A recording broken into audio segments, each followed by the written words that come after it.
আপনারা শুনেছেন আমি স্টারলিংকের প্রতিষ্ঠাতা এবং বিশ্বের শীর্ষ ধনকুবের স্পেস এক্স ও টেসলার এর মালিক এলন মাস্কের সঙ্গে ফোনে আলাপ করে বাংলাদেশে স্টারলিংকের কার্যক্রম শুরু করার আহ্বান জানিয়েছি।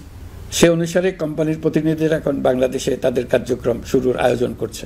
তাদের সঙ্গে 3 মাসের মধ্যেই বাণিজ্যিক চুক্তি চূড়ান্ত করার কাজ চলছে। স্টারলিংকের মাধ্যমে স্বল্প মূল্যে উচ্চগতির ইন্টারনেট বাংলাদেশের ডিজিটাল জগতে একটা বিপ্লব আনবে। স্টারলিংক সেবা চালু হলে দেশের প্রতিটি গ্রাম, দ্বীপাঞ্চল, দুর্গম পাহাড়ি অঞ্চল অতি উচ্চগতির ইন্টারনেট সেবার আওতায় চলে আসবে।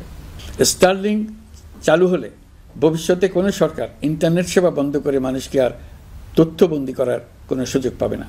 বাংলাদেশের প্রতিটি অঞ্চলে বিশ্বমানের শিক্ষা, স্বাস্থ্যসেবা, অর্থনৈতিক ক্ষেত্রে সকল নাগরিকের অংশগ্রহণ নিশ্চিত করা যাবে।